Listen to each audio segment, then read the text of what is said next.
সুবহানাহু ওয়া তাআলা এই বিষয়টি আরেকটু গভীরভাবে বলছেন।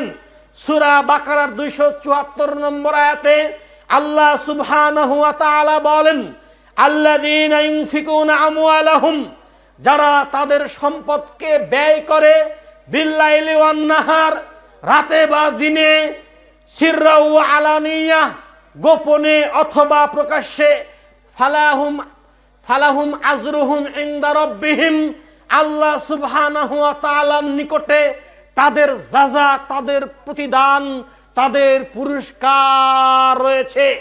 সম্মানিত উপস্থিতি, তার পরের বাক্যে আল্লাহ সুবহানাহু ওয়া তাআলা বলেন, ওয়ালা খাউফুন আলাইহিম ওয়ালা হুম ইয়াহজানুন, সেদিন অর্থাৎ কিয়ামতের মাঠে তাদের কোনো ভয় থাকবে না, কোনো চিন্তা থাকবে না। কাদের বলেন তো? যারা আল্লাহর রাস্তায় দান করেছেন। না, বোঝাতে পারছি না। এই যে পেছনের ভাইরা বুঝতে পারেন, আপনারা বুঝতে পারেন?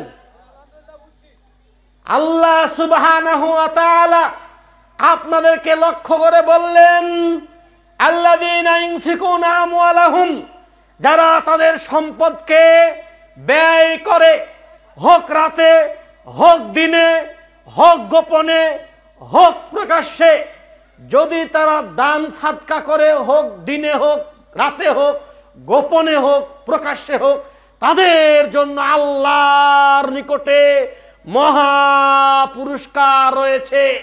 তারপরে বললেন, ফালা খাউফুন আলাইহিম, তাদের কোনো ভয় থাকবে না, ওয়ালা হুম ইয়াহজানুন, তাদের কোনো চিন্তা থাকবে না, কোনো টেনশন নাই, কোনো ভয় নাই কিয়ামতের মাঠে। কাদের বলেন তো? যারা দান করেছে, যারা দান করেছে, যারা আল্লাহর রাস্তায় খরচ করেছে।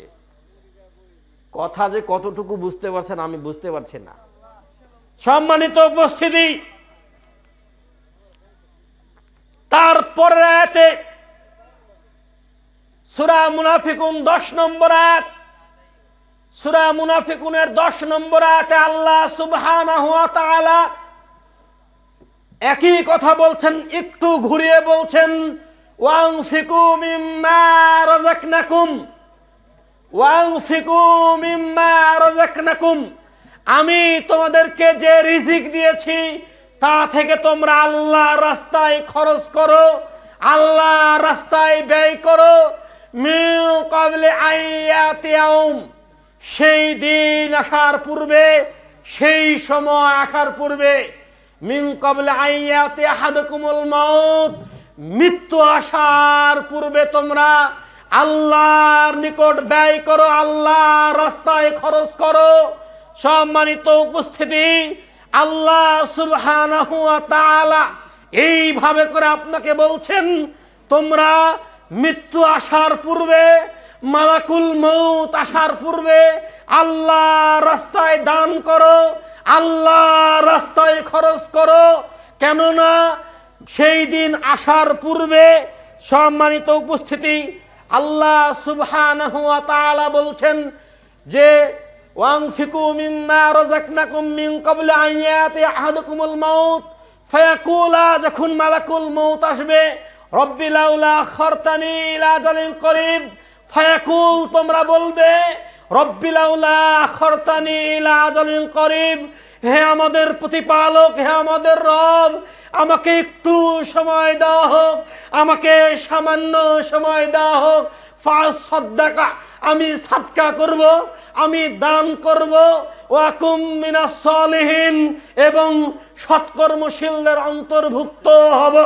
সম্মানিত উপস্থিতি, এটা বলে কাকতি মিনতি করবে, আহাজারি করবে, কিন্তু সময় দেওয়া হবে না। এই জন্যই আল্লাহ সুবহানাহু ওয়া তাআলা এইভাবে বলছেন যে সেই দিন তোমরা আফসোস করবে, আল্লাহকে বলবে, আমাকে আজালিন করিব, সামান্য সময় দেওয়া হোক। কেন? ফাসাদদাকা, আমি কি করব বলেন তো? সাদাকা করব, দান করব। মালাকুল মউত আপনার আমার কাছে আসলে আমি আপনি মালাকুল মউতকে কি বলবো? আমাকে একটু সময় দাও। কেন? আমি কি করব? দান করব, সাদাকা করব।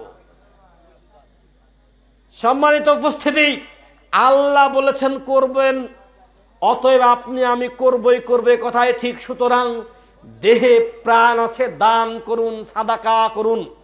জাহান্নাম থেকে বাঁচতে চাইলে আপনি দান করুন, সাদাকা করুন, হোক সেটা প্রকাশ্য, হোক সেটা দিনে হোক, রাতে হোক, গোপনে হোক, প্রকাশ্যে হোক, যেভাবে হোক দান করুন। তবে হ্যাঁ, গোপন দান হলো সবচেয়ে উৎকৃষ্ট দান। কোন দান বলেন তো? গোপন দান। কিয়ামতের মাঠে 7 শ্রেণীর মানুষকে আল্লাহ আরশের ছায়ার নিচে রাখবেন। যেই দিন মানুষের মাথার 1 মাইল উপরে সূর্য আসবে, সেই দিন আল্লাহ মানুষকে 7 শ্রেণীর মানুষকে আরশের ছায়ার নিচে স্থান দিবেন। তার মধ্যে 1 শ্রেণী হলো ওই ব্যক্তি যে ডান হাতে কি দান করেছে, বাম হাত টের পায় না, মানে হলো গোপন দান। গোপন দান করতে হবে। যদি গোপন দান করেন আপনি আরশের নিচে ছায়া পাবেন। আপনি রাতে দান করেন সমস্যা নাই, দিনে দান করেন সমস্যা নাই, গোপনে দান করেন সমস্যা নাই, প্রকাশ্যে দান করেন সমস্যা নাই, কিন্তু সবচেয়ে উত্তম দান হলো গোপন দান। হোক রাতে, হোক দিনে, গোপন দান। মারহাবা নিতে হবে না। আমরা চাই আমার নামটা একটু বলুক, আমার নামটা একটু হুজুর বললে খুব খুশি হব। জি না, এমনটা আশা করবেন না। দান করবেন আল্লাহর সন্তুষ্টির জন্য। বিশ্বাস করুন, আল্লাহে, আল্লাহর কসম করে বলছি, যদি আপনি এটা করেন, আল্লাহর সন্তুষ্টির জন্য দান করেন, আরশের নিচে ছায়া পাবেন। কিন্তু যারা নাম ফুটানোর জন্য দান করে, যারা নিজের নাম সবাই বলবে, সুনাম অর্জনের জন্য দান করবে, 3 শ্রেণীর মানুষকে দিয়ে আল্লাহ জাহান্নামকে উদ্বোধন করবেন। তার মধ্যে এক ব্যক্তি হলো ওই দানশীল যে নাম ফুটানোর জন্য দান করে, লোক দেখানোর জন্য দান করে। সবাই বলবে অমুক নেতা এত ভালো দান করে, অমুক ব্যক্তি এত ভালো এত দান করে, অমুক হাজি এত ভালো এত দান করে, অমুক ব্যক্তি অমুক ব্যবসায়ী এত ভালো মানুষ এত এত দান করে। সুনাম অর্জনের জন্য যারা দান করবে তাদেরকে দিয়ে জাহান্নাম উদ্বোধন হবে। দান করতে হবে, দান করতে আপনি বাধ্য। আমি আলোচনা গুটিয়ে নিচ্ছি সময় সংক্ষেপ হওয়ার জন্য। তবে কয়েকটা হাদিস আপনার সামনে আমি অনুবাদ করতে চাচ্ছি। সম্মানিত মা বোন, আপনার উদ্দেশ্যে একটা হাদিস আর আপনাদের উদ্দেশ্যে আর একটা হাদিস। সহিহ বুখারী 304 নম্বর হাদিস। আবু সাইদ খুদরি রাদিয়াল্লাহু আনহু বলেন, একদা রাসূল সাল্লাল্লাহু আলাইহি সাল্লাম ঈদুল আযহা অথবা ঈদুল ফিতরের সালাত আদায়ের জন্য তিনি রাস্তা দিয়ে হেঁটে যাচ্ছিলেন। হঠাৎ তিনি মহিলাদেরকে দেখতে পেলেন। মহিলাদের দেখতে পেয়ে বললেন, ইয়া মাশারান নিসা, ওহে নারী সমাজ, তাসাদ্দাকনা, তোমরা দান করো, তোমরা সাদাকা করো। ফাইন্নি উরিতুকুন্না আকসারা আহলান নার, আমি মুহাম্মদ সাল্লাল্লাহু আলাইহি ওয়াসাল্লাম, আমাকে দেখানো হয়েছে তোমাদের অধিকাংশ শুধু জাহান্নামী আর জাহান্নামী, মহিলাদের অধিকাংশ জাহান্নামী আর জাহান্নামী। জাহান্নাম মানে শুধু নারী আর নারী, জাহান্নাম মানে শুধু নারী আর নারী। অতএব তোমরা দান করো, তোমরা সাদাকা করো। আরো লম্বা হাদিস অনুবাদ করছে না। সম্মানিত মা বোন, অধিকাংশ মহিলারাই জাহান্নামে যাবে, রাসূল সাল্লাল্লাহু আলাইহি ওয়াসাল্লাম বলে গেছেন, অতএব যাবে। তবে তারা সেসব মহিলারা জাহান্নামে যাবে না যারা দান সাদাকা করে। যার টাকা বেশি আছে সে বেশি দিবেন, 5,000 দেন, 10,000 দেন, 1,000 দেন, তার থেকে কম টাকা 500 টাকা দেন। আপনি গরিব মানুষ 100 টাকা দেন, তার থেকে গরিব মানুষ আরো কম দেন। এমন কি আপনি ভিক্ষা করে খান, 10টা টাকা হলেও দেন। আপনি টাকা দান করবেন, এ কথাই চূড়ান্ত। দানে আপনাকে বাঁচাতে পারে জাহান্নাম থেকে। আর একটা হাদিস আপনাকে বলি, রাসূল সাল্লাল্লাহু আলাইহি ওয়াসাল্লাম বলেন, ইত্তাকুন নার, সহিহ বুখারীর বর্ণনা, ইত্তাকুন নার, তোমরা জাহান্নাম থেকে বাঁচো, তোমরা জাহান্নাম থেকে বাঁচো। ওয়ালাউ বিশিকিন তামার, একটা খেজুরের টুকরা হলেও তোমরা জাহান্নাম থেকে বাঁচো, একটা খেজুরের টুকরা হলেও তোমরা জাহান্নাম থেকে বাঁচো, একটা খেজুরের টুকরা হলেও। মানে আমাকে আপনাকে জাহান্নাম থেকে বাঁচাতে পারে কি বলেন তো ভাই? দান। পেছনের ভাইরা কথা বলছেন না কেন? কথা বুঝতে পারেন না? আমাকে আপনাকে পৃথিবীর সমস্ত মানুষকে সমস্ত মুসলিমকে জাহান্নাম থেকে বাঁচাতে পারে কি বলেন তো? দান। এই জন্য আমি আপনাকে এইভাবে বলি, আপনি এত গরিব মানুষ, কাজ করে খান, ভ্যান চালিয়ে খান, আপনি এমনকি ভিক্ষা করে খান, সারাদিন ভিক্ষা করে করে করে করে 200 টাকা ভিক্ষা করে পেয়েছেন, এই 200 টাকা থেকে 2 টাকা 1 টাকা আপনি মসজিদ দান করেন। কেন মসজিদ দান করবেন? এই দান আপনাকে কিয়ামতের মাঠে জাহান্নাম থেকে বাঁচাবে। কে আপনাকে জাহান্নাম থেকে বাঁচাবে বলেন তো? দান। আপনি গরিব মানুষ, 100 টাকা দেন, আপনি তার থেকে গরিব আরো কম দেন। তবে হ্যাঁ, আমি বলবো এটা আপনাদের মসজিদ 1000 টাকার নিচে কেউ দান করবেন না। 1000 টাকা দিলে কি আমরা ফকির হয়ে যাব? আচ্ছা, হলাম ফকির না হয়, 5 দিন ভিক্ষা করে করে 1000 টাকা জমিয়েছি, ওই ভিক্ষা করে 1000 টাকা আমি মসজিদ দিয়ে দিলাম। কেন দিলাম? কার জন্য? আল্লাহর জন্য। কার জন্য? কিসের আশায়? জান্নাতের আশায়, কিয়ামতের মাঠে আরশের ছায়ার নিচের আশায়, আরশের ছায়ার নিচে যেন আমি স্থান পাই। এই জন্য মসজিদ কার ঘর? কার ঘর? সুতরাং আল্লাহর ঘরে দান করবেন না, কোথায় করবেন? তবে হ্যাঁ, মসজিদে জাকাতের টাকা চলে না, মসজিদে জাকাতের টাকা চলে না, মসজিদে ফিতরাত চাউল চলে না, মসজিদে চামড়ার টাকা চলে না, মসজিদে এগুলো দেওয়া যাবে না।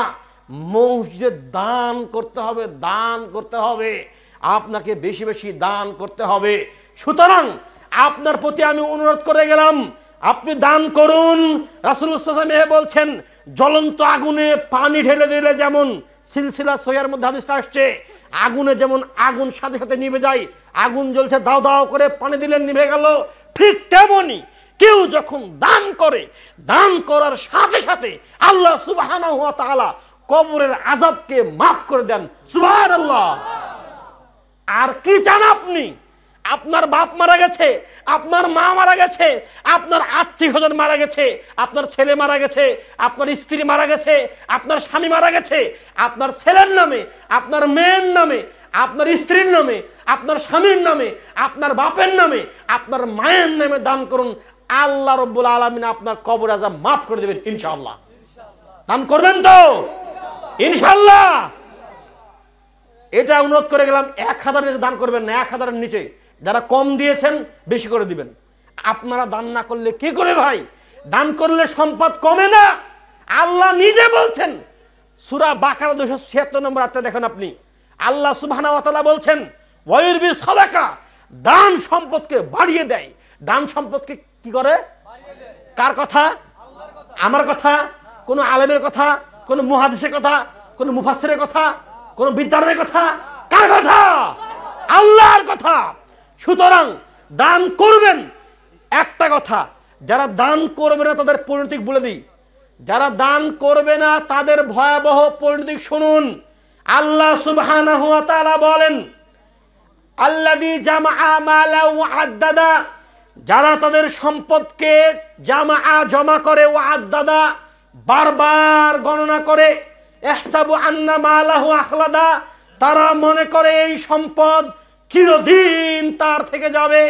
মহান আল্লাহ বলেন, কাল্লা লা ইউমবাদান্না ফিল হুতামা, কখনোই নয়, অচিরেই তাকে হুতামা নামক জাহান্নামে নিক্ষেপ করা হবে। মহান আল্লাহ বলেন, ওমা আদরাকা মাল হুতামা, হে নবী আপনি কি জানেন হুতামা কি? নারুল্লাহিল মুকাদা, এটা হলো জ্বলন্ত উত্তপ্ত ভয়ঙ্কর আগুন। সুতরাং যারা দান করবে না, যারা কৃপণতা করবে, তাদেরকে আল্লাহ হুতামা নামক জাহান্নামে নিক্ষেপ করবেন। এটা কার কথা ভাই? আল্লাহর কথা। সুতরাং দ্বীনি ভাইদের প্রতি আমি দৃষ্টি আকর্ষণ করব। সময় না থাকার জন্য আমরা আলোচনা এখানে শেষ করছি। আমি বলবো, আপনি কিয়ামতের মাঠে বাঁচার জন্য, কবরে বাঁচার জন্য, কিয়ামতের মাঠে বাঁচার জন্য, জাহান্নাম থেকে পরিত্রাণের জন্য, জান্নাত লাভের আশায় আপনি দান করুন। আল্লাহ সুবহানাহু ওয়া তাআলা আমাকে আপনাকে অবশ্যই জান্নাত দান করবেন ইনশাআল্লাহ। যারা দান করবে তাদের কোনো ভয় নেই, যারা দান করবে তাদের কোনো চিন্তা নেই, তারা জান্নাতে যাবেই যাবে, অবশ্যই যাবে। এই জন্যই ওই লোকটি আমি আপনি আল্লাহর কাছে বলবো, মালাকুল মউত যখন আমার কাছে আসবে তখন আজরাইলকে, মালাকুল মউতকে আমরা বলবো আমাকে একটু আল্লাহ সময় দাও, কি করব আমি? দান করব। কি করব আমি? দান করব। এবং কাদের অন্তর্ভুক্ত হব? আমি যারা সৎকর্মশীল তাদের অন্তর্ভুক্ত হব। অতএব আপনাদেরকে যে যা পারেন সাধ্য অনুযায়ী 1000, 2000, 5000, 10,000, 20,000, 50,000 টাকা যে যা পারবেন দান করবেন ইনশাআল্লাহ। আল্লাহ সুবহানাহু ওয়া তাআলা আমাদের সবাইকে সাধ্য অনুযায়ী দান করার তৌফিক দান করুন। আল্লাহুম্মা আমিন। এই বলে আমি সংক্ষিপ্ত কথা শেষ করছি। সুবহানাকাল্লাহুম্মা বিহামদিকা আশহাদু আল্লা ইলাহা ইল্লা আনতা আস্তাগফিরুকা ওয়া আতুবু ইলাইক। আসসালামু আলাইকুম ওয়া রাহমাতুল্লাহি ওয়া বারাকাতুহু।